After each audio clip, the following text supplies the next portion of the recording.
We're back, and the studio is gone. Well, Yeah, we're in the middle of the move. Today the truck comes and going to move some of the big stuff. But this place here has all been moved to the new place. Yeah, so sorry it sounds a bit echoey because a lot of stuff is like, we took a bunch of stuff off the walls and all the books are gone and stuff. I know it looks really weird. Jenny's got the new studio painted and everything. It's a darker version of gray. We think it'll work out better with the lights. I think it's going to be good.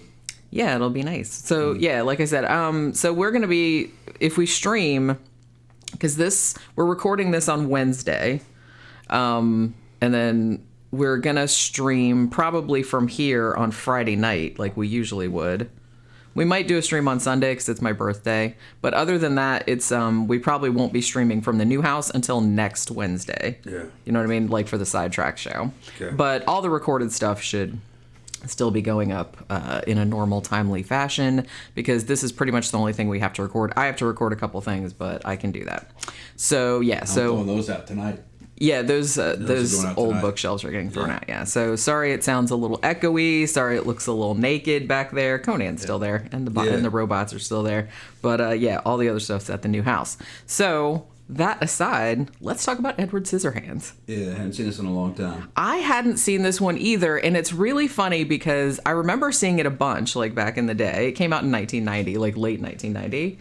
And I remember really liking it, but I think I was like, oh, well, I still like Beetlejuice better. But when I was watching Edward Scissorhands again, and I probably hadn't seen it for at least 10 years, maybe 15, and I was like, man, I forgot how fucking good this movie is. I forgot how goth it was.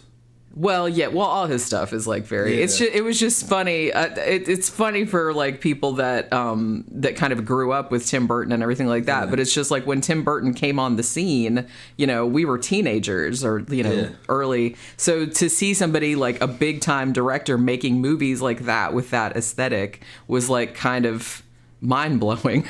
You know what I mean? We had never really seen much of anything like that before. And this movie is actually kind of like an analogy for growing up as a goth kid in a normal neighborhood. Yeah, well, that's exactly what who that character is representing. And at the time, I didn't get it as much because I couldn't grasp the adult perspective of the adults in the story. Yeah, you know what I mean. So I could kind of get the Edward Scissorhands character, but I didn't really get the adults. And as I've aged, I kind of gain a different perspective of this movie. It's pretty good. Like he comes out of the castle and he's like and an older woman finds him and she's cute and her husband's kind of I would say he's kind of like physically a has-been and she's just kind of into this young guy. She's cougaring all over him. She's cougaring this young guy. And all her friends are fucking jealous of her, and they start competing for this young goth dude, Johnny Depp. He's in his fucking prime in this, his most gothiness, Deppy of Deppiness. Actually, he's not actually the maximum Johnny Depp. Deppitude. Yeah, he hasn't reached maximum Deppitude. He's not the Johnny Depp that you've known. He's still quite young in this. He's real young, but he's coming there. But it's just so funny because like one of the characters. At the time, one of her friends is this fucking redhead who's always trying to put the moves on fucking all the maintenance men and shit that she hires to come in the house. And at the time, being a kid, I just saw her as a fucking kind of an old lady. But you see her now, she's fucking hot as hell, smoking hot. Running after it, I was like, oh damn, I didn't realize. Yeah, she's like a Peg Bundy type. She's kind of like a Peg Bundy, yeah. She's fucking smoking hot in it. Played by Kathy Baker, and I think this was her first comedic role. She wanted to do it because she had previously just done like dramas up to this point, I believe. Yeah. So she wanted to kind of be funny, and she's great in this. Like her character name is Joyce. So yeah. But everything in the movie fucking holds up, man. This movie holds up. It really does. Yeah, and like I said, this is one of those movies that, like I said, I really, really liked it back in the day, but I was like, oh, I think I liked some of his other movies better. But watching this one recently, I was like, you know what? I think this might be Tim Burton's best movie. Maybe. I mean, I don't know. He's made a lot of good ones. Good movies. Mars Attacks is pretty damn cool. Man, we got to do Mars Attacks at some point too. But it's like, I don't know what it is. There's just something like everything about this just came together in a way that I think didn't for me like exactly like back in the day. Like seeing it again, like all the production design, the score is amazing. Yeah. And Danny Elfman actually said, I think this was the fourth movie that Tim Burton and Danny Elfman had done together. But, you know, and obviously they had a very long working relationship. I think Danny Elfman has said, if I'm not mistaken, that this was his favorite score that he ever did. And it is a great fucking score. Just everything about this. It's just so... I love, like, the fairy tale feel of it. I love, like, the old Universal monster kind of thing. I love the whole... It's, you know, it's because it's kind of like a modernization, a little bit of, like, Frankenstein or, like, the Hunchback of Notre Dame or something like that. Well, that all kind of fit with the motif because that's what it felt like fucking being goth at that time. It did, yeah. People kind of treated you like you were a monster. There was no social media, so it was not normalized to look that way. To look that way, yeah. And to be into that kind of stuff. So they kind of were like, nah. And and the movie kind of holds up, you know what I mean, in terms of like Winona Ryder, she's kind of like the cool girl, you know. She's kind of she's like the regular cool girl of the. She's like a little blonde. Yeah. She doesn't look anything like she looked in Beetlejuice. No, she kind of is into this alternative kind of fucking version of masculine beauty, I guess. You know, and she's like, wow, you know what I mean? This guy's different. And the boyfriend wants to beat his ass, and they set him up for all kinds of stuff, and he doesn't quite really fit in. And some of the adults who maybe might have been misfits when they were younger understand it to kind of help him out. It's just a good story. It's the story of a goth kid.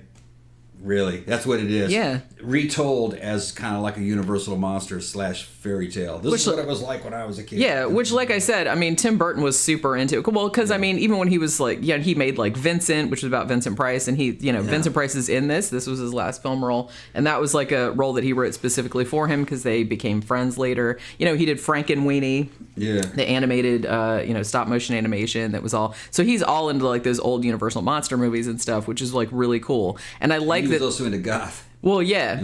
Well, yeah, the thing about the Edward Scissorhands character, I think Tim Burton originally drew that character when he was a teenager. Yeah. And, after he made Beetlejuice and after he kind of got famous, like in Hollywood, he was kind of like, he wanted to make a movie about this character.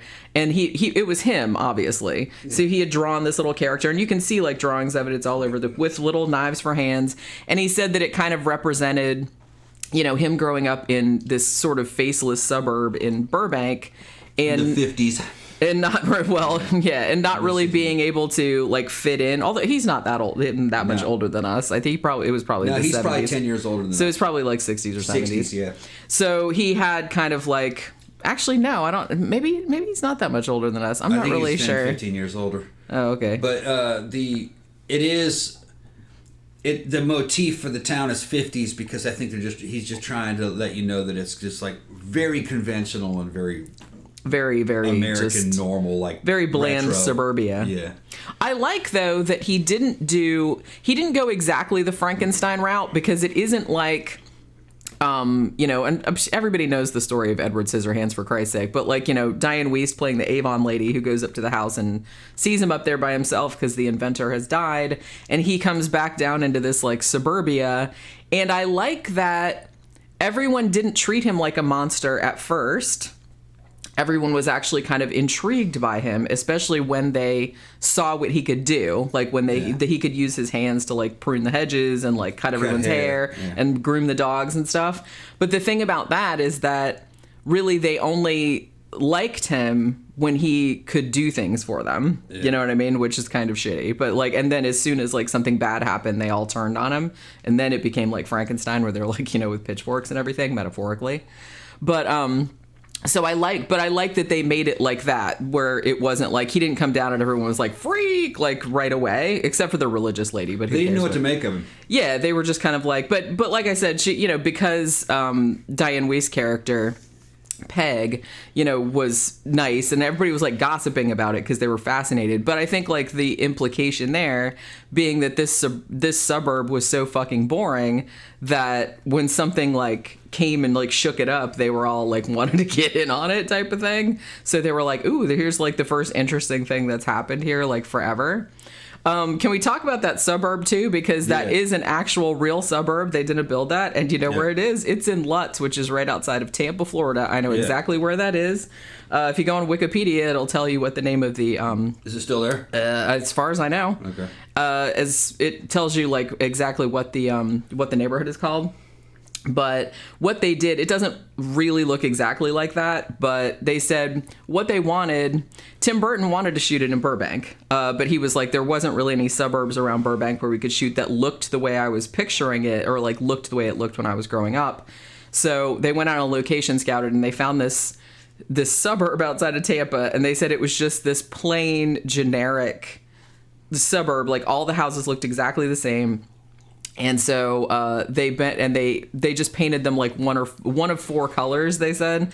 And the colors were, what were they? Dirty flesh, butter, dirty blue, and one other one. I can't remember what it was, like some kind of weird pink color. Something they got cheap. Yeah, probably. So it's because they wanted it just to look, and I like the way they not only like did the houses all look the same, but they did these great like these wide shots of like all the cars, like all the husbands going to work, like pulling out of their driveways at the same time. Yeah. Like everyone's leaving for work at the same time. All the husbands are leaving and then they're all coming home at the same time. That's the way it was though. Yeah. And it's just like, it was like really funny that they didn't really like, I just really like those shots because it's kind of like subtle, but it's like showing everybody, and all the wives stay home and just like yap on their phones all day. This shit holds true to what I'd said before on the main show when I said that Florida reminds me of the way California was growing up when I was growing up there. Well, even back in 1990, it reminded or whenever they were shooting this. Yeah, well, 89. Tim Burton agreed with me. Yeah. That Florida is a lot like California used to be. Yeah. Now, it's modern now, Florida is. The houses, that you see now, most of them are less than 10 years old. But depending on the area. Yeah. They just open up whole new areas and let other ones fall apart, and they tear that shit down and they build something else there. But they do that everywhere else. Pave this swamp over here and build some more houses. But most of Florida kind of has that weird fucking mixture of suburbia and fucking country, kind of the way Escondido and Oceanside, California used to be, and Vista, right? It's like that. Yeah. Those places are probably all built up now. I haven't seen those since 1982. Yeah, you moved away a long time ago. So they're probably fucking suburban sprawl now. But this is the way Florida is. Most of it's kind of like the way it used to be there. So I think it's just an interesting choice that Burton agreed with me. Yeah, I love that they I think it took 3 months to shoot the movie. So I guess they just had to like kick everybody out of their houses or...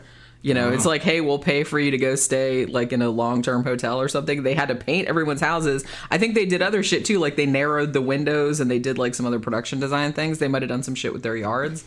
And so they had to put it all back like before the people could move in. That would have been a low rent district even back in that area. It probably was, because the houses don't look, I don't even know. Like I said, I'm pretty sure it's still there, but I don't know what it looks like. Looked like early 60s construction.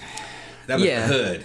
That was the hood. It might be the hood now. Yeah, it was the hood, yeah. Like I said, I've never been to Lutz, but I used to live in Tampa, so I know where that suburb is. But let's talk about Johnny Depp for a minute, because at this point, like I said, everybody in the world fucking knows who Johnny Depp is, but he was kind of famous at this point, but I think he was more known for being a TV star because he was on 21 Jump Street, right? So he was still like pretty young. He'd been in movies. He was in the first Nightmare on Elm Street back in 1985, but that was like a small role. It wasn't a major role. So this was actually Tim Burton and Johnny Depp's first collaboration. And I guess I've heard differing things, but I think that Tim Burton wanted Johnny Depp, that was like his first pick, right? Although this blows my mind, and I'm trying to imagine an alternate universe where each of these actors was in this movie instead of Johnny Depp and how that would have gone. So what ended up happening, Tim Burton was actually working with Warner Brothers, right? Because he'd made Pee-wee's Big Adventure, he'd made Beetlejuice, and they were kind of like, okay, well, what's the next movie you want to do? Like, he made Batman, and then that was like a massive success, so he pretty much just got carte blanche to do whatever he wanted. Warner Brothers were like, hey, why don't you do Batman 2 or Beetlejuice 2? And he's like, no, I don't want to do that. I want to do Edward Scissorhands. But then it ended up that Warner Brothers like sold the rights to 20th Century Fox. So he goes over to 20th Century Fox. 20th Century Fox says, well, you can have creative control, but we want Edward Scissorhands to be played by Tom Cruise. Yeah. And so Tim Burton was like, he's like, I met with Tom Cruise, and he's like, I love the diplomatic way he put this. He's like, he wasn't my ideal. He's like, but we did meet. He's like, he was interesting. Yeah. But he had a lot of questions. Also, Tom Cruise wanted there to be a happy ending. Right. I just can't imagine. Because, okay, so the thing about Edward Scissorhands, the character, is that he's supposed to be this gentle, childlike, naive, like, good-hearted, person. He's not a real person. He's like an artificial man, but you know what I'm saying. And, and I think Johnny... Yeah, I think Johnny Depp, like, plays that so well. I don't think Tom Cruise could have pulled it off because Tom Cruise, as I've said before, every single role he plays, he comes off as a cocky asshole. Yeah. And I think he would have come off as a cocky asshole and it wouldn't have worked. Because you can't have... This had to be a completely innocent, childlike, sweet person. And I don't think Tom Cruise could have played that. No. So I don't think Tom Cruise fans would have wanted to even see that. No, I can't even imagine what that would have looked like. No. I understand what the studio wanted. They wanted some box office draw. Sure, I get it. That wouldn't have happened with Tom Cruise in this movie. No, not at all. His fans would have seen that movie and go, man, that movie sucked. They wouldn't have liked it. It would have been awful. Yeah, it would have been awful. He's just not, Some people are typecast. And Tom Cruise some people everybody has strengths and weaknesses. Yeah. I'm not shitting on, I'm not a big fan of Tom Cruise, but I'm not shitting on him in other movies because I've seen him in other movies that I liked him in. His Ethan Hawke character, fucking love it. Yeah, but in this role... I like Interviewing a Vampire. Yeah, I did too. Yeah. But it's like, in this role, that absolutely would not have worked because he would have... He comes across as too cocky. Well, now he's the wrong guy. He's got the wrong fan base. Yeah, that too. You can't bring his fans to this movie. They wouldn't get it. No. Some other actors that were approached were Gary Oldman, who might have been okay. Tom Hanks. Nah, I don't think that would have worked. Who else? John Cusack. He might have been able to do it, particularly around this time period, because John Cusack was very, he was in Better Off Dead. He was in Say Anything. So he was very good at playing, the awkward but good-hearted guy. He went on and did horror and stuff later. There's only one other actor I think that could have pulled this off in those days. Christian Slater. He probably could have done it back then. I don't know. It might have been too Jack Nicholson-y. Well, that's what he was doing just in that one movie. I mean, he was impersonating Jack Nicholson. In Heathers, yeah. Yeah. He did that in a couple of those movies. He did, yeah. I think he could have done it, though. I think he understood the goth aesthetic and could have done that style. But I honestly, now that it's this many years later, I can't imagine anyone but Johnny Depp in it. Because Johnny Depp, when he got the script, he fucking loved it and he really, really wanted to do it. And what he did was he knew that he didn't have a lot of dialogue. So he'd have to convey a lot with his facial expressions and his eyes and stuff like that. So he went on a silent movie thing. He watched Charlie Chaplin and he watched all this other stuff because he's I wanted to learn how to evoke sympathy without saying anything. And I think that he really, really pulled that off so well. I mean, I cannot imagine anybody else in that role. Yeah, well, the Tim Burton Johnny Depp alliance probably started around this time. This was their first movie together, because, fucking Burton used him from there on out. And, Tim Burton can be kind of formulaic in a way. He in some way you can really feel his style. But man, he came up with some good movies, man. Ed Wood, fuck, man. That was a fucking great one. What was the other one? Fucking Sweeney Todd. Yeah. He had a lot of... Now, some of them were kind of... I wasn't a big fan of Willy Wonka. I wasn't either. I did not. I didn't like Alice in Wonderland. I didn't even see it. It wasn't that good. No, I didn't like it. No, but there was, his Tim Burton's hits are hits. Fucking, Nightmare. And they're timeless. Is Nightmare another Before thing. Christmas, real good. He's good. I would have liked to have seen his Superman with Nick Cage. You know that would have been batshit crazy. Yeah, I saw some of the models. But maybe in a super awesome way. I saw some of the models for it. It just looked fucking That would have either been the most awesome thing ever or the most ridiculous thing ever. Maybe both of those things at once. I'm actually not sure. But it's funny to think about, like I said, in 1990, before, goth had really been mainstreamed or anything like that, like everyone knew what it was, to make a movie like this. And this movie was actually very successful. It cost $20 million to make, and it made almost $90 million back. So the studio was very happy. And even when they were first like showing it to test audiences and stuff, overwhelmingly positive response. So, they felt a lot better about it. I mean, the thing about it is that it's just such a great like fairy tale, and it's a great kind of homage to old monster movies. And it's really, I kind of feel like, other than maybe Big Fish, which was later on, this might be Tim Burton's most personal movie. He's talking about himself. It's also kind of an homage to Americana. You're forgetting that about too. That. This movie is very, very American. It's almost like on along the lines of the fucking Back to the Future fucking trilogy. Very American feel to it. I like it. Yeah, just because of him coming down to suburbia. And like I said, I like the fact that he didn't necessarily demonize suburbia. No. Because like I said, when he came down there, everything was from Edward's point of view.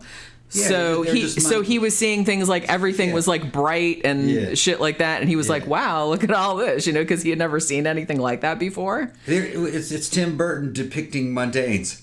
Yeah, but like I said, they weren't bad people, he said the same thing. He's like, I find it a weird place. He's like, it's not a bad place necessarily. Like the people aren't evil or anything like that, but he just found it very strange, like the way they acted. And it's kind of like they kind of show that in the film, like in a comedic, but I like that the comedy in this is like subtle. You know what I mean? It's not like super over the top zany, like, where everyone's caricatures. It's very, it's a little bit exaggerated, but not that much. Like everybody's having the barbecue and everybody's like calling with the curlers and the hair and with the Avon lady and all this other kind of stuff. It's just, and I like that. Going to work at the same time. And I really like particularly Peg, Dianne Wiest's character, who's the one who adopts him, essentially. She is like the nicest person in the world. So he's not saying that, even when later on in the movie, when he actually gets, arrested because he's set up by, Jim, by Jim, who is, Winona Ryder's boyfriend character, played by Anthony Michael Hall. And this was also the first big beefy jock role that Anthony Michael Hall had played, because prior to this, like I said, he'd been in all the, all the teen movies, the John Hughes movies, where he always played like a dork. Yeah. And so seeing him in this was kind of like, I remember seeing him in this and being like, holy shit, that's the same dude. Yeah, Anthony Michael Hall fucking after his steroid cycle. I know, he just hulked out. Well, he it's funny to see Anthony Michael Hall just appear as a hunk. That's what I mean, and I'm pretty sure I remember. And it works. He's a very attractive guy, and fucking women liked him. And on the back of that, he started getting a bunch of other work, and then he ended up doing the one where he was the psychic with the Dead Zone series. Yeah, the Dead Zone series, which is awesome, by the way. Yeah, it's a good series. We own it, and that's Hall at his most hunkiest. Really, in that one. He plays a great douchebag. Yeah, because he's really a douchebag in this one. He's a dick, real dick. Which is that was out of character for him, make sure he wasn't typecast. But no, I respect Hall's work. Hall's work is fucking really good. Yeah, he's great in this. Yeah. He's so hateable. But like I said, to go from being in all the John Hughes movies and being like this kind of lovable geek, and then showing up in this one just suddenly being this big hunky football player who was just like a total douche. Yeah, and he really pulled it off. Yep, he really pulled it off. Hats off to him.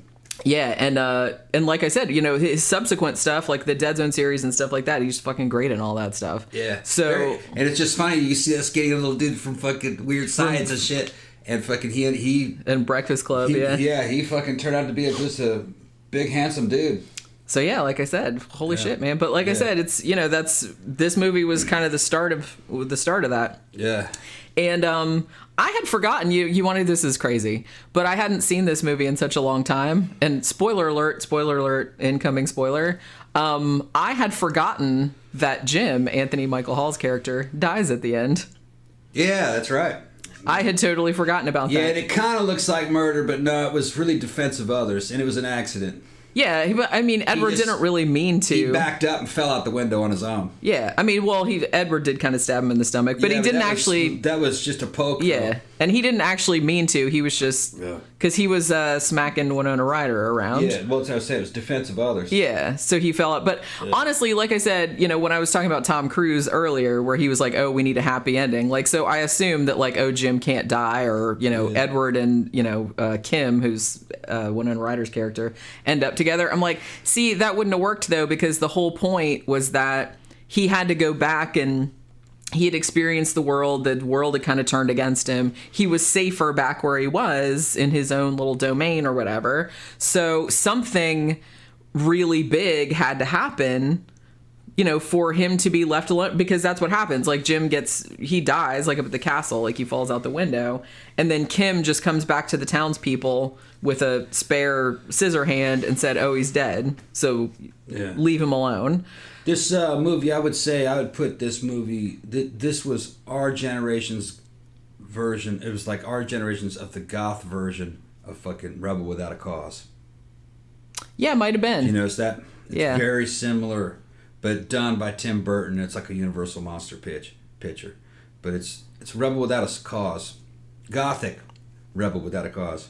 It's just, I just really, really liked rewatching, because everything about this is just so magical. Yeah. You know what I mean? It's just fun to watch. I love, like, the whole Christmas setting of it, like all the ice sculptures and, like, with all the snow and everything like that. It's fucking great. And it's hilarious, too, because, like I said, they shot this in Tampa, in Florida. I saw some behind the scenes footage. They said, well, we could only shoot for, like, little chunks of time a day because of the love bugs. Yeah. And I was like... Yeah. It's that season. I feel that, because we've been moving into our new house. The whole front, it's just, there's bugs everywhere, love bugs everywhere. Bugs. They don't bite or anything like that, but they call them love bugs, in case you didn't know, because they're constantly, like... They're fucking. They're constantly fucking, and they fly around with their butts together like that. Yeah. They fly around like that. They're a damn swarm. And they're everywhere. I mean, you have a thing where you have to go to, like, the car wash. They have special stuff, like, to get it all off the front of your car, because it's just, there's pasted bugs everywhere. It eats the paint on your car. It eats off the paint. And it's just, like, it's crazy. So... Yeah, it's only a couple weeks. About a couple weeks, I think they're out. It depends. Maybe about a month. Honestly, they're out now, and it seems like later than usual, because usually it's summertime, because usually I remember July or August, where they're swarming and stuff. But so... cows... Yeah, it's just, it's insane. And there's, like, just big fucking swarms of, sometimes they have signs like, visibility because of the love bugs. It's that, there's that many. It's like a fucking plague. But yeah, so some of the behind the scenes footage was just love bugs all over the fucking shot. And it's like, what are you going to do? You can't really do anything about that. Also, the costume that Johnny Depp had to wear obviously was made like leather and latex and shit like that. And they said it was so hot that Johnny Depp, like, particularly in scenes where he had to, like, eat or run or something like that, they said he was just constantly, like, throwing up, and because the heat was, I mean, I can't imagine. He must have lost, like, 20 pounds in sweat. Like, while and he weighs 120 in the movie, it looks like. He's very thin. Well, like I said, he was very young at this point. Like, he wasn't the big star that he is now. But, yeah, it's just... I'm just so happy I got to, like, rewatch this, because I hadn't seen it for so long. And even though I loved this movie back in the day, it was one of those ones where it's like, oh, I kind of like, Tim Burton's other ones from this period better. But now that I'm watching it again, like, with a slightly different perspective, because I'm slightly older, I was like, I don't know, I think this might be... I still think Ed Wood is probably my favorite, but... This has gone, like, way up, like, in his canon for me, just because I don't know, I just love the whole feel of it. It's such a, even though it's dark, like, particularly the ending is kind of dark, but I don't know, I just like the whole fairy tale feel of it. I just like how, like I said, I just like how magical it is. I like it better than Beetlejuice. Really? Yeah, I like it better than Beetlejuice. It's I wasn't a big fan of Beetlejuice. I mean, I liked Beetlejuice, but just come on. Beetlejuice is a little too silly for me sometimes. It is, yeah. Beetlejuice is zanier. This one is a lot more. I like this one because it's kind of gentler. Like the humor is subtler. It's not as wacky. Right. Because it's not, it's not dealing with like supernatural kind of shit. Yeah. So maybe that's. I see what you're saying. I love Beetlejuice. It's up there with his greats. It's up there with Mars Attacks. It's up there with. Yeah, I mean, seriously, if you haven't seen Edward Scissorhands, I kind of feel like everyone's seen Edward Scissorhands, but there's a lot of youngsters that hadn't seen this. If you haven't seen it, it's just so good, and I think it holds up like really, really well. And especially if you grew up like and you felt like a weirdo. Yeah. I think you'll really like relate. And I think that's like a universal. I think the only thing that might be missing is kind of the 9-to-5 suburbia motif. I'm not sure how much that still exists. True. A lot of those jobs that those people worked back in those days, during my dad's era and everything, they're gone. Yeah. Those companies are gone. Those jobs are kind of gone. Even in the neighborhood that we live in now, they're not all leaving at exactly the same time. There's shifts and stuff, and I think a lot of them are working from home. I guess it just depends. Yeah. There's still a rush hour. Just go look on I-4. Yeah. So it's like, everyone stopped. Must be 5 o'clock. So there is some of that shit going on. It's just that it's not as generic as it used to be. Yeah, it's not as regimented as it used to be. I mean, but I remember it as a kid. It was almost like damn near. It was like something you'd see out of Japan, where it was very uniformed. Yeah. Very uniform. But that's what I mean. It's like, but I think that even younger people, even if they haven't experienced that, I think because it's idealized in the movie. That's true. It might fit for any time. Then you can kind of fit it for any time. Like, cause it could be the 50s, it could be the 70s, it could be anything because it's not. The motif, I was saying was 50s. It's not. It's probably more like early 60s. Like, I think it's supposed to look like 64, 65. Yeah, it's like they don't really say. Yeah. Well, I guess it's supposed to be like a long time ago because it's a wraparound story. It's basically Winona Ryder. She's a grandma now, and she's telling about this happening in her past when she was a teenager. So, but like I said, it's a fairy tale, so the time doesn't really matter. So it's almost kind of like, like an idealized early 60s like California suburb where all the houses looked exactly the same. They were just one of 4 colors. All the women track housing. All the women were kind of wearing those kind of like pedal pushers and stuff like that. That very like early 60s because I remember seeing my grandma like wearing outfits like that. I saw some urban exploration stuff around here in Florida and in those neighborhoods like they used in this movie, they have one, then they go and it's abandoned. There's a lot of them that are abandoned. Yeah. The urban exploration shows, and you go in there. It's funny. They all look like that, and they're all the same size and the same layout, and it's got street lights. It looks old, but it looks in good condition. You know what I mean? Yeah. It looks like nobody's moved into it, and they're looking in through the windows, and they're all just empty, and it's been empty for 15 years. Some company bought the land and just shut it down. They're probably gonna build something on it later. Crazy. But it's just funny to think that these neighborhoods are gone, a lot of them. Yeah. Well, time passes. Stuff, they build houses, things go out of style, areas go out of style, it's just, that's what happens. Constantly moving. But so if you have Hulu, this is actually on Hulu at the moment, which is where I watched it, but I'm sure you can get it other places too. I'm sure it's fucking everywhere because this is a classic. And honestly, the second time I watched this recent time I watched it, I just loved everything about it. I had such a great time with it. I love all the suburbia characters, particularly Joyce, Kathy Baker's character. She's fucking great. The cougar. Yeah. She's hilarious. And, just... has an orgasm when he's cutting her hair. I know, she's like that. And her feet are curling and shit. Yeah, it's fun. I mean, I just love it. Yeah. Everybody in this is like so good. Everybody in it is just like perfectly cast. Yeah. But so seriously, if you haven't seen it, see it. It's easily one of Tim Burton's best movies, and you'll love it. I promise. If you don't, I don't know, your money back? I don't know. Yeah. Anyway, so we will be back next time for another movie retrospective. Thanks for watching. Bye.